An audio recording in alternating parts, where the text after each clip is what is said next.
जगत विदित। श्री नाभाजी कहते हैं, दो भक्त ऐसे हैं भक्तमाल के जिनको पूरा विश्व जानता है, और भारत की लगभग समस्त प्रांतों में, समस्त भाषाओं में इनकी कथाएं गाई गई हैं। उनमें पहले हैं श्री नरसिंह मेहता जी और दूसरी हैं हमारी भक्तमती मीराबाई। भारत के लगभग सारे प्रांतों में, गुजराती में, मराठी में, मारवाड़ी में, हिंदी में, बंगाली में, तमिल में, सब में नरसिंह मेहता जी का चरित्र गाया जाता है। लेकिन अधिकतर प्रसिद्धि हो जाती है नानी बायरो मायरो, उसी की प्रसिद्धि ज्यादा है, जबकि वो केवल नरसिंह मेहता जी के संपूर्ण चरित्र का एक छोटा सा खंड है जहां भात का प्रसंग आता है। जगत विदित नरसिंह भगत, सब जानते हैं नरसिंह मेहता जी को। नरसिंह मेहता साक्षात श्री मुचकुंद जी के अवतार हैं।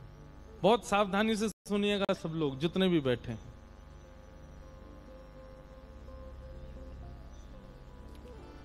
भागवत जी में कथा आती है कि एक मुचकुंद नाम के देव हुए, और एक बार देवासुर संग्राम में उन्होंने देवताओं के पक्ष से अकेले ही दैत्यों से युद्ध किया, और इस युद्ध में देवताओं को उन्होंने विजय प्राप्त कराई। जब देवताओं ने यह देखा तो प्रसन्न होकर के कहा, मुचकुंद कुछ मांगो, हम तुमसे बहुत प्रसन्न हैं, आपने हम देवताओं की रक्षा के लिए इतना इतना युद्ध किया, कुछ मांगिए वरदान, क्या चाहिए। सब देवता सामने खड़े थे और मुचकुंद वरदान मांगते हैं कि मुझे अखंड निद्रा प्राप्त हो, मैं सोना चाहता हूं, और ऐसा सोना चाहता हूं कि मैं बस सोता ही रहूं, जब उठूं मेरी नींद कोई भंग करे तो जल करके भस्म हो जाए, मुझे सोने दे। क्यों?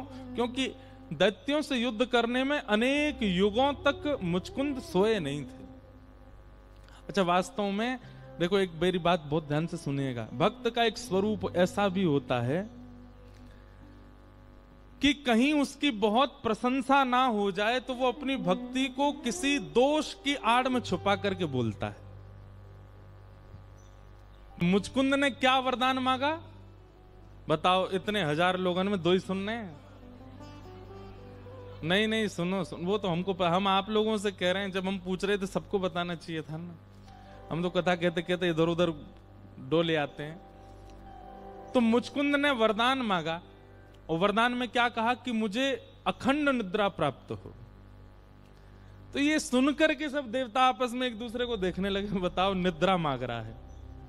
तो इंद्र आदि देवता सोचे, बहुत दिनों तक इसने जो है जग करके युद्ध किया ना, इसलिए निद्रा मांग रहा है।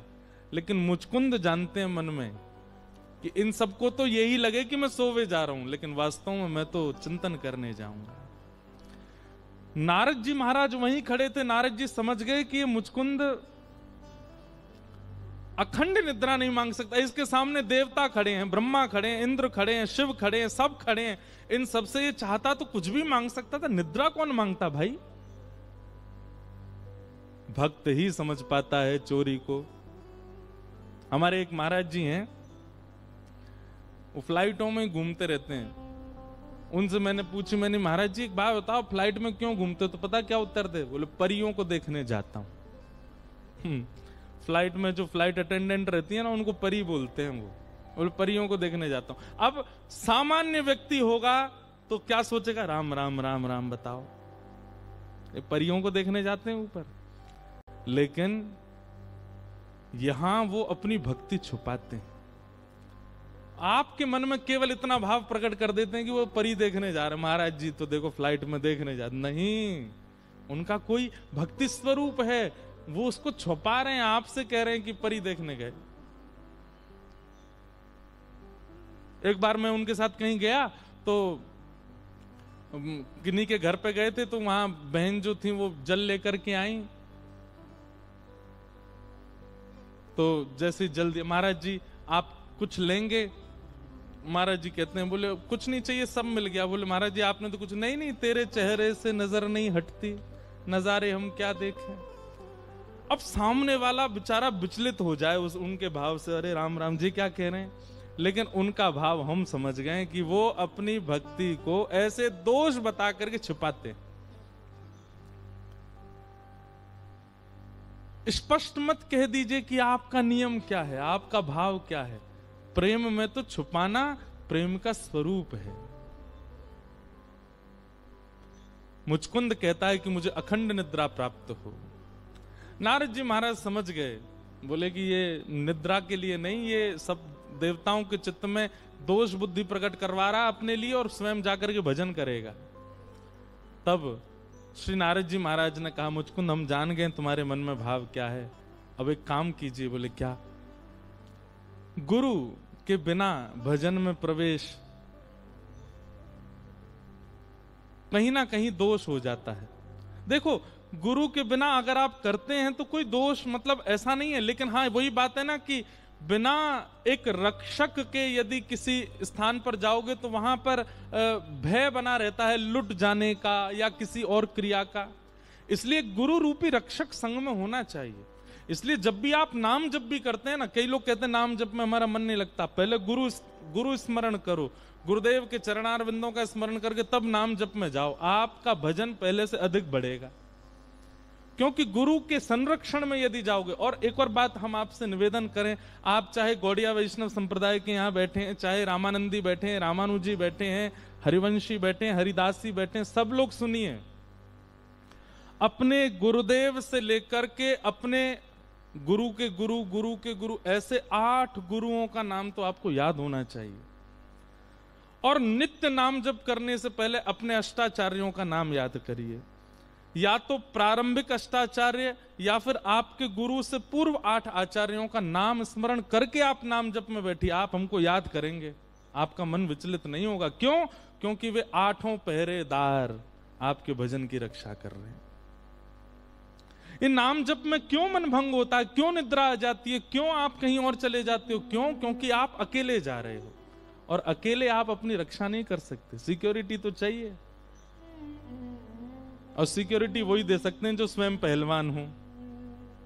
गुरु हमारे पहलवान हैं, उनके संरक्षण में नाम जप में जाइए, उनके संरक्षण में कथा सुनने से पहले भी अपने 8 आचार्यों का नाम स्मरण करके प्रणाम। अगर नहीं याद है तो अब की बार जब भी गुरु घर जाइए, 8 आचार्य प्रारंभ के और 8 आचार्य आपके गुरु से पूर्व के 16 आचार्यों के नाम याद करके आइए। हमारी रामानुज परंपरा में ऐसा भाव बताते हैं कि आचार्य, और जब भी किसी मंदिर में दर्शन करने जाइए तो अपना परिचय ठाकुर जी को दीजिए, उनके शिष्य वो, उनके शिष्य वो, उनके शिष्य वो, उनके शिष्य वो, ऐसे 8 और उनका शिष्य मैं। आपको प्रणाम करता हूं ठाकुर जी। ठाकुर जी प्रसन्न हो जाते हैं। आपकी क्षमता नहीं कि ठाकुर जी को प्रसन्न कर सके, पर आपके गुरु स्मृति तो ठाकुर जी को प्रसन्न करेगी ना। इसलिए छोटी छोटी बातें हैं, इनको याद रखिएगा। और श्री नारद जी महाराज ने मुचकुंद को 12 मंत्र दिया। बोले जब तक तुम निद्रा में रहो इसी मंत्र का चिंतन करना। और श्री मुचकुंद जी महाराज हमारे वृंदावन से थोड़ी दूर पर धौलपुर है, वहीं मुचकुंद गुफा है, वहां जाकर के श्री मुचकुंद जी महाराज निद्रा में, सबके लिए तो निद्रा में चले गए, लेकिन वैसे भाव में चले गए, ठाकुर जी का स्मरण कर रहे हैं। 1000 वर्षों तक मुचकुंद जी सोते रहे, सो नहीं रहे हैं। नरसिंह मेहता इतने श्रेष्ठ भक्त हो गए, उसका कारण है कि उन्होंने पूर्व जन्म में ही भजन किया है। उनकी पूर्व जन्म की भक्ति फल दे रही है उनको। कभी भी किसी भी व्यवस्था को नकारात्मक मत मानो, उसमें कोई भगवत भाव सोच लो, तो जब भी वो अव्यवस्था होगी आपको लगेगा कि ये तो भगवत भाव है। जैसे अगर आप सोच लो कि मुझे जब जब ठोकर लगती है तो मुझे लगता है ठाकुर जी याद कर रहे हैं, तो आगे से जब भी ठोकर लगेगी, अच्छा ठाकुर जी याद कर रहे थे आप। नहीं तो ठोकर लगने पे क्या सोचते थे, पता नहीं कोई गाली दे रहा है, जीभ कट गई, अरे जीभ कट गई, कोई गाली दे रहा है। ये जितनी नकारात्मक चीजें आपके साथ होती हैं, सब में ऐसा विचार करो, इसमें कोई भगवत भाव जोड़ दो, आगे से वो जब भी होगा उस स्थिति में आपको ठाकुर जी की याद आएगी। अब हमारा तो कथा का काम है सब जगह, अब जब लाइट जाती है तो हमने फिर ये भाव रख लिया ठाकुर जी आ गए। अब इसका ऐसा प्रभाव देखने को मिला कि कई बार ऐसा प्रसंग चल रहा होता है जहां ठाकुर जी प्रकट हुए और लाइट गई, वो अपने आप सार्थक हो जाती है बात। तो क्या बता रहे थे हम? मुचकुंद जी ने 1000 वर्षों तक भगवत भजन किया और 1000 वर्षों तक वहीं सोते रहे, आनंद करते रहे, ठाकुर जी का स्मरण करते रहे। सब देवताओं को लग रहा है कि मुचकुंद सो रहे हैं, मुचकुंद गहरी निद्रा में खर्राटे ले रहे हैं, लेकिन वास्तव में मुचकुंद भजन कर रहे हैं।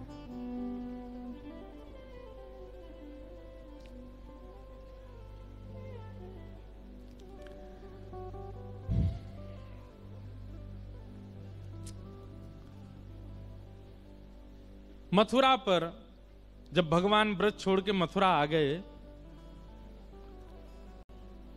तो मथुरा पर एक तरफ से तो जरासंध ने चढ़ाई की और दूसरी तरफ से काल यवन ने चढ़ाई की। भगवान 17 बार जरासंध को हरा चुके थे। अब की बार यवन देश का कोई यवन आया है युद्ध करने के लिए, उसको भी नारद जी ने भेजा था। तो काल यवन अपनी सेना लेकर के जैसे ही आया भगवान से युद्ध करने के लिए, तो ठाकुर जी उससे युद्ध करने के लिए अकेले ही गए, कोई और किसी को संग लेकर के नहीं गए। बहुत ध्यान से सुनिएगा। ठाकुर जी उससे युद्ध करने के लिए जैसे ही गए तो काल यवन तो पहले देख के आश्चर्यचकित हो गया, मैं इतनी सेना लेके आया, ये अकेला आ रहा है मुझसे लड़ने के लिए। ठाकुर जी अपने रथ पर बैठ करके गए अकेले और थोड़ी दूर पर जाके रथ रोक दिया, अकेले स्वयं नीचे उतरे और कहा कि हे काल यवन, मैं अकेला लड़ रहा हूं तो तुमको भी अकेला ही लड़ना है मुझसे, आ जाओ। काल यवन लड़ने के लिए आया। भगवान बोले मैंने अस्त्र शस्त्र नहीं रखे हाथ में तो तुम भी नहीं रखोगे, तुम भी छोड़ो। काल यवन ने भी अस्त्र शस्त्र छोड़ दिए, बोले मैं यहां युद्ध नहीं करूंगा, मेरे मन के स्थान पर युद्ध करूंगा। काल यवन गुस्सा में आ गया, बोले रुक तुझे बताता हूं अभी। ठाकुर जी आगे आगे दौड़ने लगे, पीछे काल यवन दौड़ रहा था। ठाकुर जी सीधे ले गए उसको मुचकुंद की गुफा में। मुचकुंद ने वरदान मांगा था, यदि मेरी कोई निद्रा भंग करे तो मैं उसको देखूं और जल के भस्म हो जाए। ठाकुर जी गए, तुरंत अपनी काली कमरी उतार करके सोते हुए मुचकुंद के ऊपर डाल दी। कितना बड़ा सौभाग्य। जा कारी कमरी के काजे पूरा ब्रजमंडल बाबरो रहो, वो पहली बार कौन को प्राप्त भाई? मुचकुंद को प्राप्त हुआ। मुचकुंद के ऊपर ठाकुर जी ने उसको उड़ा दिया और स्वयं जाकर के छिप गए गुफा में। पीछे से काल यवन जैसे ही आया उसने आकर के देखा, ए छलिया माखन चोर, देख यहां कैसे काली कमरी में छुप करके ढक करके अपने आप को छिप गया है मुझसे, रुक मैं तुझे अभी बताता हूं। जैसे ही उसने मुचकुंद को जोर से हिलाया, तुरंत खड़ा हुआ, नेत्रों से अग्नि प्रकट हो गई और काल यवन जल करके भस्म हो गया। और जैसे काल यवन की मृत्यु हुई तभी उसको देखा, त्रिभंग ललित श्याम सुंदर खड़े हैं दूर। नेत्र सजल हो गए, ठाकुर जी के चरणों में प्रणाम किया, भगवान ये मैंने क्या कर दिया? ये कौन था? इसकी मृत्यु? भगवान बोले तेरे द्वारा ही उसकी मृत्यु होनी थी, इसलिए योजना बनी, और मुझे तुझे दर्शन देना था इसलिए योजना बनी। मैं तुम्हारी भक्ति से, तुम्हारे भजन से बहुत प्रसन्न हूं, और सबसे ज्यादा प्रसन्नता मुझे इस बात की कि तुमने अपने भजन को छुपाया निद्रा कह करके।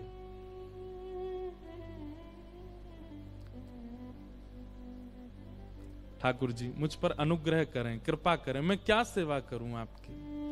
ठाकुर जी बोले अभी सेवा की आवश्यकता नहीं है, पर जब आवश्यकता पड़ेगी तो तुमको पृथ्वी पर आना पड़ेगा। और ऐसा कहकर के ठाकुर जी दर्शन देकर के चले गए।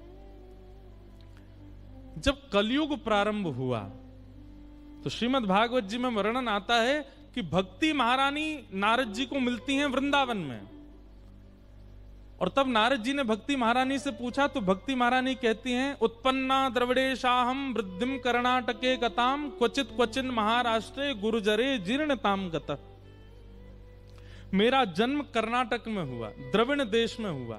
कर्नाटक में पली बड़ी, महाराष्ट्र में थोड़ी बहुत युवा हुई, लेकिन गुजरात में जाके मैं जीर्ण हो गई।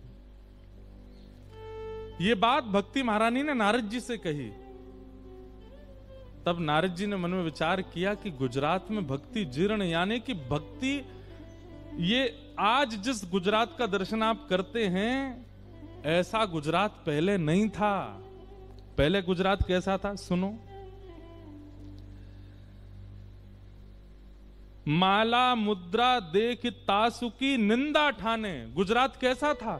श्री नाभाजी कह रहे हैं, यदि किसी के गले में कंठी दिख जाती थी, यदि किसी के माथे पर उर्दपुंड दिख जाता था, यदि कोई वैष्णव दिख जाता था गुजरात में, तो गुजरात में एक संप्रदाय थी जिसका नाम था महास्मारत। महास्मारत लोग भक्ति लौल से न जाने। महास्मारत, ये महास्मारत कैसे होते हैं? ये केवल यज्ञ करते हैं, केवल चमत्कार पर इनका विश्वास रहता है, और केवल बलि दे करके कैसे भी देवताओं को प्रसन्न करना है, अपने काम बनवाने के लिए, इन लोगों को महास्मारत कहते हैं।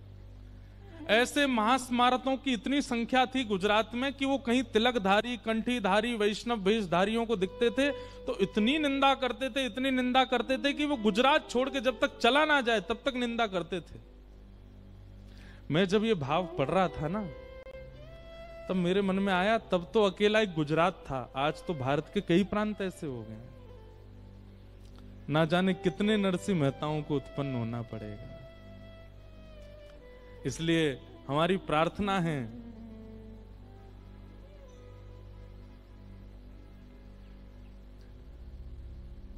जननी जने सो भक्त जन।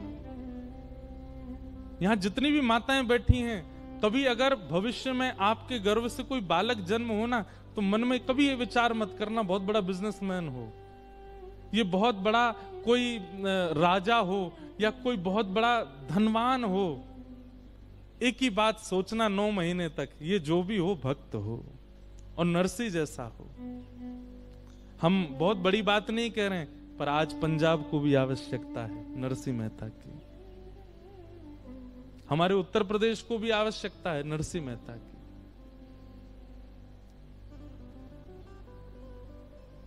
जब नारद जी ने सुना गुर्जरे जीर्णताम कथा, उसी समय नारद जी के मन में आने लगा कि भाई इस गुजरात को कैसे संभाला जाए। तब नारद जी भगवान के पास गए और कहा कि भक्ति से हमको जो डिटेल मिली है, इस वक्त भारत में सबसे ज्यादा जो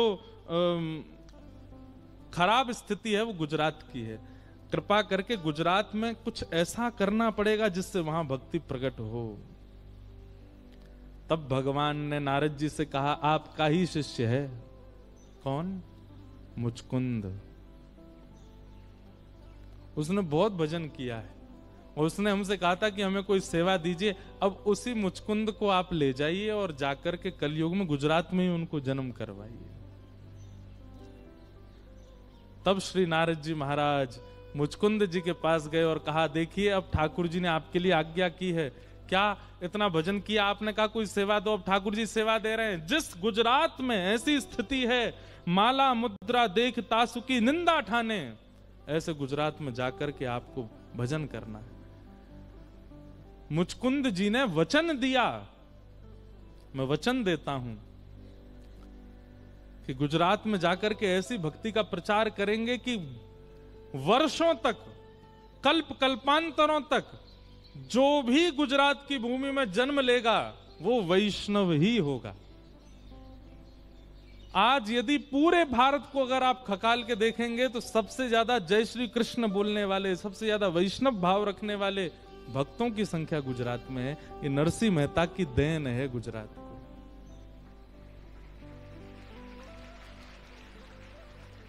हम तो भैया प्रार्थना करेंगे कि एक नरसिंह पंजाब में भी हो। पंजाब की भक्ति में कोई कमी नहीं है। हमारे वृंदावन में, मथुरा में सबसे ज्यादा वैष्णवन की जो भीड़ है वो पंजाब की है। सबसे ज्यादा वृंदावन में बिहारी जी को हमारे सबकी फैन फॉलोइंग बटी हुई है। जैसे सबके सोशल मीडिया है ना, सबकी फैन फॉलोइंग, ऐसे बिहारी जी की, राधा वल्लभ जी की, राधा रमन, सबकी फैन फॉलोइंग बटी हुई है। बिहारी जी की सबसे ज्यादा पंजाब की है। तो आप सब लोग भाग्यशाली हैं, ऐसे जन्मे हैं। तो भगवान की इच्छा हो गई कि कलयुग में नरसिंह मेहता को भेजो पृथ्वी पर। और मैं इसीलिए कहता हूं भैया, अगर हम कृष्ण भक्ति करने के लिए पृथ्वी पर आए हैं तो इसका मतलब हम नहीं आए हैं, ठाकुर जी ने भेजा है। ठाकुर जी ने भेजा। आप यदि भक्त हो चुके हैं और एक लंबा समय भक्ति काल में व्यतीत कर चुके हैं तो इसका मतलब आप उद्देश्य से भेजे गए हो। राधा रमन जी को देख के, बिहारी जी को देख करके नेत्र सजल हो जाते हैं तो इसका मतलब यह कि आपका संबंध प्राचीन है।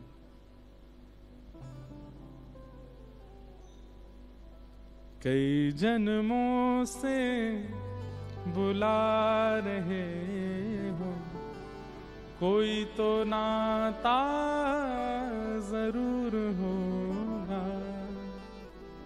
नजरों से नजरें मिला न पाऊं, मेरी नजर का कसूर होगा। तुम ही तो मेरे माता पिता हो, तुम ही तो मेरे बंधु सखा हो।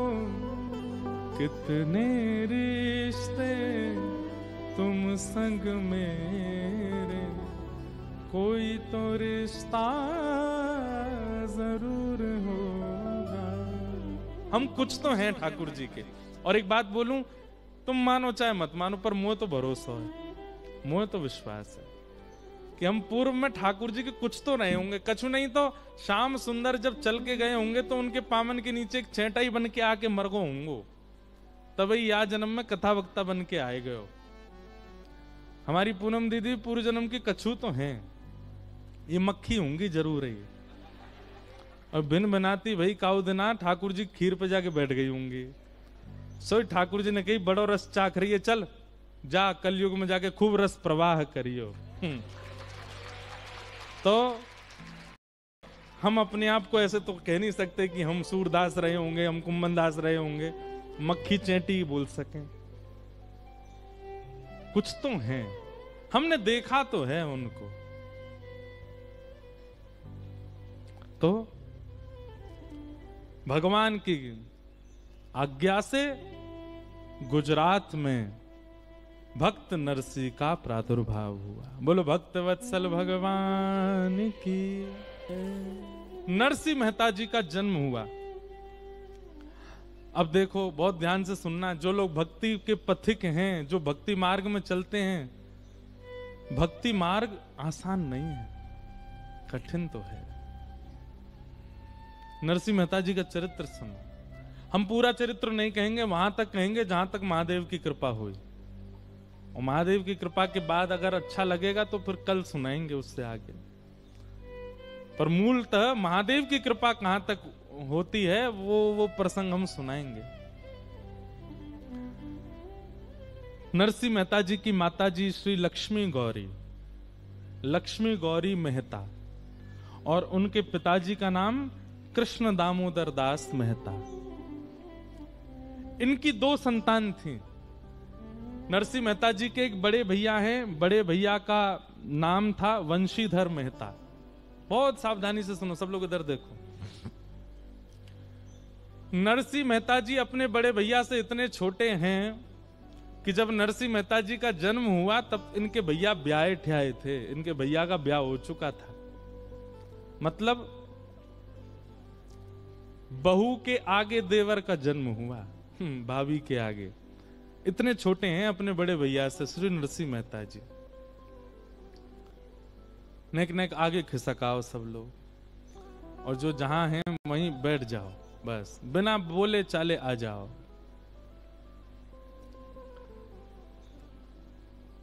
तो नरसिंह मेहता जी बहुत छोटे थे, लेकिन जन्म से ही इतने रूपवान, इतने गुणवान, इतने शीलवान कि इनको कोई देखे तो देखता ही रह जाए। परंतु एक बात याद रखिएगा बंधुओं कि यदि कोई बहुत गुणवान दिख रहा है तो उसका मतलब है कि उसमें कोई दोष तो करके भेजा ही होगा ठाकुर जी ने। संसार में कोई भी व्यक्ति सर्वगुण संपन्न नहीं है।